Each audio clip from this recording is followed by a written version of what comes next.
Allahumma salli ala Sayyidina Muhammad wa ala ali Sayyidina Muhammad. Kita teruskan topik perbincangan kita pada pagi ini dengan munakahat asas rumah tangga. Ini kesinambungan daripada topik-topik yang sebelum ni. Siri-siri yang sebelum-sebelum ini, insya-Allah, yang mana munakahat asas rumah tangga ini perlu ada ilmunya dalam setiap orang Islam yang berada di sinilah, yang sedang menonton kita sekarang ni lebih-lebih lagi. Dan kita nak bawakan Ustaz Muhammad Sabri Nordin, Ketua Pegawai Eksekutif Yayasan Adin, bersama dengan kita. Assalamualaikum Ustaz. Waalaikumsalam warahmatullahi wabarakatuh. Alhamdulillah. Alhamdulillah Ustaz, masih lagi diberi kesempatan untuk bernafas pagi ni. Alhamdulillah. Baik Ustaz, jumpa lagi kita. Baik. Berkenaan dengan topik kita, ialah ini adalah kesinambungan daripada siri-siri sebelum ni. Dan Ustaz, lebih-lebih sekarang ni kita nak bawakan satu topik yang menarik sebenarnya yang kita nak bawakan pada pagi ini. Ialah kalau kita lihat, memang ada daripada dulu, zaman dulu lagi dah ada kekilafan daripada para ulama kita, yang mana mereka bercanggah pendapat, dan mana pendapat yang terbaik itu diambil dan diaplikasikan. Yang mana kalau kita lihat sejak awal, bukan setakat kita punya rukun nikah saja, tapi sehinggakan majlisnya bagaimana, perkahwinannya, adatnya bagaimana. Dan kali ini kita nak sambung topik kesinambungan kita daripada siri-siri sebelum ni. Baik. Permulaan kita pada pagi ini, topik yang ingin dibawakan Ustaz, silakan. Baik, terima kasih Syekh Olam. InsyaAllah pada pagi ini kita bincang tentang isu-isu yang berkaitan dengan kehamilan luar nikah. Bab rukun nikah, bab wali apa semua itu dah selesai dah, insyaAllah. Sikit-sikit je lah Syekh Olam ya. Baik, hari ini kita akan bincang tentang isu-isu kehamilan luar nikah. Ya. Ada isu ke dalam negara kita tentang kehamilan luar nikah ni? Yang pertama kita lihat statistik yang dikeluarkan oleh Kementerian Kesihatan Malaysia pada tahun 2017. Satu hari 10 kes. Satu hari 10. Satu hari 10 kes. Bayangkan satu tahun 365,000 kes kehamilan luar nikah. Itu yang dicatat oleh Kementerian Kesihatan Malaysia. Bagaimana KKM ni dapat data ini? Bagi ibu-ibu yang hamil mendapatkan rawatan di KKM. Maka dapatlah statistik itu. Ya. Manakala yang kedua kita lihat pada tahun 2018, ni naik setahun. Malaysia menduduki tempat yang keempat daripada 10 buah negara yang ada kes kehamilan luar nikah. Tinggi. Tinggi. Itu tahun 2018. Bagaimana sekarang pula? Okey. Statistik yang terkini kita dapat daripada KPWKN, Kementerian Pembangunan Wanita, Keluarga dan Masyarakat. 28 kes kehamilan setiap hari pada tahun 2022. Tahun sudah. 28 kes satu hari. Itu data yang dibuat oleh KPWKM. Bagaimana KPWKM ni dapat data ini? Iaitulah bagi kes anak-anak ni yang mendapatkan bantuan daripada Jabatan Kebajikan Masyarakat. Tapi nak lebih tepat lagi, jumlah kes kehamilan luar nikah ini kita kena lihat kepada JPN, Jabatan Pendaftaran Negara. Sama ada dia dapatkan data daripada, sama ada dia dapatkan bantuan daripada JKM ataupun tidak, sama ada dia dapatkan rawatan di Kementerian Kesihatan Malaysia ataupun tidak. Tetapi bila nak daftarkan anak ni, confirm dah kena pergi JPN. Tak ada agensi yang lain. Manakala data daripada Jabatan Pendaftaran Negara, ini yang terkini, ya. Pada tahun 2022, 150 kes satu hari di Malaysia. 100. Bayangkan ya, tuan-tuan yang dirahmati Allah sekalian, setiap tahun nanti akan timbul satu generasi anak tak sah taras semua. Masya-Allah. Ini yang sangat kita bimbang. Oleh yang demikian, mungkinlah berlaku ya kes kehamilan luar nikah ini kerana apa? Kemungkinan ya, masyarakat kita tak tahu bila dah mengandung, hamil luar nikah ni macam mana nak buat? Boleh tak nikah apabila perempuan berkenaan sudah hamil? Ini yang menjadi persoalan. Dan hari ini kita nak bantu masyarakat apabila ada kes-kes seumpama ini, sudah mengandung dahulu, macam mana nak buat? InsyaAllah hari ini kita nak bincang. Yang pertama, bila hamil luar nikah ini, bab perkahwinan, kehamilan luar nikah ini dia ada dua. Baik. Yang pertama ialah kehamilan luar nikah, kehamilan dalam nikah. Okey, baik. Kira contoh, sepasang pasangan suami isteri dah berkahwin, kemudian lepas berkahwin bergaduh macam mana? Bercerai. Baik. Bila bercerai, kemudian pengganti perempuan ni tak sedar bahawa dia sedang mengandung. Nikah pula dengan suami yang baru. Okey. Okey, ni satu kes. Yang ni tak nak bincang hari ni. Okey, baik. Yang ni kita akan bincang kuliah akan datang insya-Allah. Yang kedua ialah hamil luar nikah. Hamil luar nikah bagaimana? Iaitulah mereka ni belum berkahwin lagi. Ataupun sudah berkahwin. Selepas berkahwin bercerai. Habis iddah dan sebagainya, confirm dia tidak mengandung, kemudian dia menikah, dia melakukan hubungan zina dan mengandung juga. Itu juga dia masuk dalam kategori hamil luar nikah. Walaupun dia sudah merasai dunia perkahwinan. Okey. Bagi kes-kes kehamilan luar nikah ni, sama ada dia sudah berkahwin ataupun belum pernah berkahwin, apakah boleh mereka ini bernikah? Menurut khilaf ulama, ya, ada sebahagian besar jumhur ulama mengatakan bahawa perkahwinan bagi perempuan yang tidak berada dalam nikah sah, insya-Allah. Sah, tak ada masalah. Cuma kita risau timbul dalam persepsi masyarakat kita, perlukah bila isteri ni tadi bersalin, perlu tak nikah semula? Tak perlu. Kenapa tak perlu? Sebab nikah hari itu sudah sah. Okey. Ni kalau masyarakat kita ni, orang lepas dah bersalin esok kena nikah semula ni. Tak perlu nikah semula. Kalaulah nikah itu tidak sah, barulah perlu nikah semula. Tapi oleh kerana nikah tadi adalah nikah yang sah, maka tak perlu nikah semula. Cuma timbul persoalan di kalangan kita ialah mengenai status anak. Adakah anak ini dikira anak yang sah taraf ataupun anak yang tidak sah taraf? Bagaimana kita nak tahu bahawa anak itu anak yang sah taraf ataupun anak yang tidak sah taraf? Kita kena lihat. Menurut pendapat Imam Syafi'i atau mazhab Syafi'i, bahawa daripada tarikh menikah ke tarikh bersalin, ada tak 6 bulan 2 lahzah? 6 bulan 2 saat. Okey. Kalau ada 6 bulan 2 saat, maka anak ini boleh dibinkan ataupun dibintikan. Makna katanya anak ini adalah anak yang sah taraf. Jangan bimbang. Bila anak yang sah taraf, maka dia tertakluk kepada hubungan-hubungan yang lain. Perkara-perkara yang berkaitan yang lain.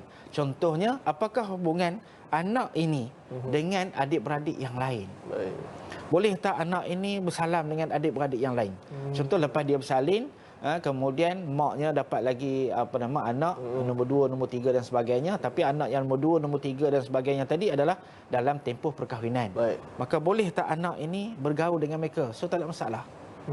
Kenapa? Kerana mereka adalah anak yang sah taraf. Boleh bersalam, boleh hukum dedahan, boleh hukum sentuhan, tak ada masalah. Okey. Yang kedua, selain daripada dibinkan, dibintikan, boleh bersalam, di situ juga boleh mewalikan. Oleh kerana anak ni adalah anak yang sah taraf, maka dia boleh mewalikan adik-beradik yang lain. Ataupun jika sekiranya dia ni adalah pengantin perempuan, ya, ayah sudah meninggal, maka adik-beradik yang lain boleh mewalikan dia. Tak ada masalah. Begitu juga dengan harta pusaka. Bila dia sudah anak yang sah taraf, maka dia boleh mewariskan harta pusaka dan juga boleh mewarisi harta pusaka. Itu bagi anak yang sah taraf. Adapun bagi mereka yang lahirnya sebelum daripada 6 bulan daripada tempoh perkahwinan. Daripada tempoh perkahwinan ibu dan ayah dengan tarikh bersalin tak cukup 6 bulan. Contoh 5 bulan 24 hari. Tak cukup lagi. Okey nah, lagi berapa hari? 6 hari. 6 hari lagi tak cukup. Bila tak cukup ini, maka anak ini adalah di status dia anak yang tidak sah taraf. Walaupun benih sama, Ustaz. Walaupun benih yang sama. Masya-Allah. Maka bila tidak sah taraf, adakah anak ini boleh bergaul dengan adik-beradik yang lain? Itu timbul persoalan. Hukumnya adalah boleh. Tak ada masalah. Kenapa boleh pula, Ustaz? Kerana anak ini dikira status dia adik-beradik seibu. Seibu, baik. Adik-beradik seibu, bukan adik-beradik sebapa. Maka dia kena jelas di sini. Apabila dia tahu bahawa dia adalah adik-beradik seibu, manakala ayah dia meninggal besok, dia tidak layak untuk dapat harta pusaka ayahnya. Jadi ayah yang baik sebelum dia meninggal kena bagi siap-siap dah. Hibah siap-siap. Jadi kita ada ilmu ni, insya-Allah mudah-mudahan dalam kehidupan kita anak-anak pun tak rasa terpinggir. Mentang-mentang aku anak-anak tak sah taraf harta pusaka, tak dapat bapak tinggal rupa itu je, kesian kat aku, contoh, ya. Okey. Bagaimana pula kes mewalikan itu harta pusaka bagi anak yang tak sah taraf? Mewalikan begitu juga, anak yang tidak sah taraf tadi tidak ada hak untuk mewalikan ataupun diwalikan. Jadi bapa tadi kalaulah anak tadi anak perempuan, maka bapa tidak ada hak untuk mengkahwinkan dia, mewalikan perkahwinan dia. Habis itu macam mana dia nak berkahwin? Hendaklah dia dikahwini ataupun dinikahkan menggunakan wali hakim. Okey. Walaupun adik-beradik yang lain ada. Okey. So tak boleh. Masya-Allah. Allahu akbar. Jadi kalau kita lihat tuan-tuan yang dirahmati Allah sekalian dalam kehidupan kita ini, ya, sama ada kita sedar ataupun tak sedar, kes ini semakin meningkat setiap hari. Kalau 10 tahun yang lalu kita lihat satu hari 10 kes, sekarang ni dah naik 150 Ya, kes. 100. Allahu akbar. Mudah-mudahan dengan sedikit penerangan ini kita dapat panduan ya bagaimana kita nak menguruskan anak yang tak sah taraf ini. Jadi jika sekiranya dalam masyarakat kita terdapat ataupun dalam adik-beradik kita, keluarga kita dapat kes seumpama ini, segera hubungi pejabat agama daerah yang berdekatan ataupun hubungi juru nikah yang berdekatan, bincangkan tema mana kegaya nak buat ini ya supaya anak-anak ini tidak berlaku kes pembuangan bayi. Kita bimbang kerana tahun sudah ya dilaporkan bahawa sebanyak 256 kes bayi yang dibuang. Kita tak nak berlaku kes pembuangan bayi lagi. Kerana apa? Kerana berlaku kehamilan luar nikah, tak tahu macam mana nak buat, maka akhirnya berlaku kes pembuangan bayi. Inilah pentingnya ilmu tu Ustaz. Kita mengambil kira walaupun apa yang berlaku, yang terjadi, memang nasi sudah menjadi bubur, tapi eloknya bubur itu kita kena adun-adunkan, tambahkan perisa supaya kita dapat makan, insya-Allah. Itu dia Ustaz. Jangan dibuang terus. Ya, jangan dibuang terus, masya-Allah. Apakan daya. Ustaz, berkenaan dengan ialah kita ada sedikit masa yang berbaki ni Ustaz, berkenaan dengan Adin ni, sedikit latar belakang dan juga bagaimana misalnya kata kalau mereka di luar sana tu ingin sama-sama menyumbang dalam pembangunan Adin ni. Baik, Cik Olah. Seperti mana kita belajar bab munakahat tadi, ya, kita belajar tentang kes kehamilan luar nikah, banyak berlaku kes pembuangan bayi. Kenapa kita belajar bab ini? Tidak lain dan tidak bukan ialah kita nak membina masyarakat kita menjadi satu masyarakat yang baik, menjadi satu masyarakat yang sihat, menjadi satu masyarakat yang taatkan kepada perintah Allah dan juga Rasulnya. Jadi begitu juga kami di Yayasan Adin ini, kita berusaha sebaik mungkin. Yang mana Yayasan Adin ini merupakan sebuah pertubuhan bukan kerajaan, NGO, berteraskan kebajikan. Hak core bisnes kita ialah menjalankan pendidikan berasaskan kebajikan. Baik. Jadi setakat ini kita di Yayasan Adin ada 26 buah mak tafiz. 26. Ada peringkat menengah rendah, ada peringkat menengah atas, ada tafiz vocational yang hari ini orang duk cakap tentang TVET itu kan.